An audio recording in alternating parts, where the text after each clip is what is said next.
28일 매일 성경 함께 나누겠습니다. 첫 번째 문단입니다. 죽을 혈과 육이 사망을 이기고 죽지 않을 것을 잊게 된다. 언제 마지막 나팔에 어떻게 해요? 홀연히 변화됩니다.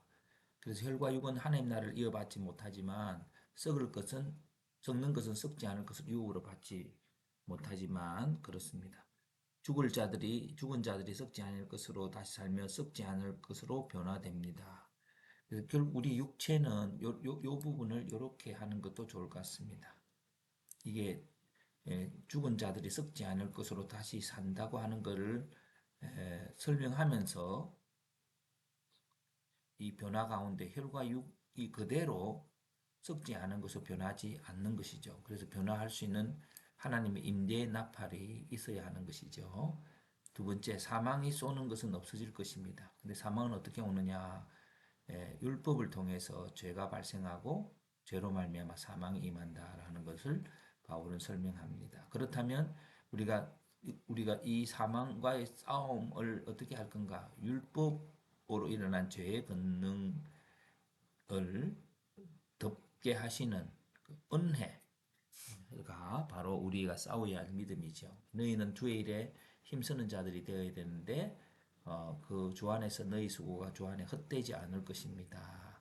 그래서 그 승리는 그 율법적인 판단이 아니라 그리스도께서 죄를 덮으시는 그 수고를 해야 하는 것이죠. 그래서 변화될 날을 위하여라는 제목을 한번 패턴화를 해보면 변화되어야 할 것은 사망 가운데 있는 혈과 육입니다.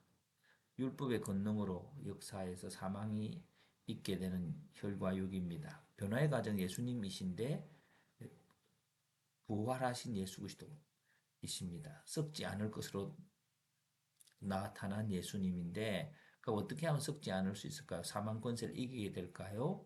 할 때에 변화를 변화되는 때는 마지막 나팔 소리가 나는 때입니다. 하나님의 시기에 일어나는데 변화를 위한 준비는 이제 예수님에 대한 믿음과 용서와 은혜를 베푸는 수고인 몸으로 하는 수고, 주 안에서의 수고를 계속 이어가면서 하나님께 감사하면서 나가야 하는 것이죠.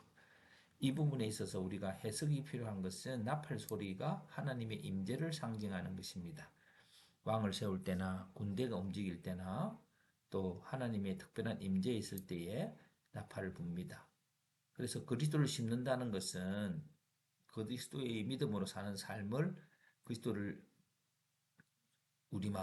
우리의 혈과 육 앞에 심어가는 것이죠. 그런데 특별히 여기서 더 볼 수 있는 건 예수 그리스도의 부활하셨던 하늘의 생명에만 아니라 그 수고라고 하는 관점에서 볼 때에 그 승리의 비결은 승리하는 시간을 아는 지혜에 있다라고 한번 생각해 봅니다. 지금은 심는 시간으로 고난받고 손해보는 것 같아 보이며 거두는 시간은 나팔 소리가 날 때이므로 지금 심는 것에 대해 어리석다고 생각하지 말아야 합니다. 라고 나팔 소리가 날 때에 우리가 우리 심은 것들이 결과가 나오므로 그 시간까지 지금 기다려야 될 뿐만 아니라 우리가 그 시간이 지나면 더 이상 어떻게 할 수가 없는 거예요. 그래 제한된 시간이 있습니다. 그 제한된 시간 여전히 사람들은 사망과 율법의 권세가 가득한 이 시점에서 원망하고 불평하지 말고 우리가 심을 시간임을 알고 율법의 저주를 이기고 은혜와 용서와 사랑을 더욱더 많이 하는 것이 오늘의 이 지혜라고 여겨집니다.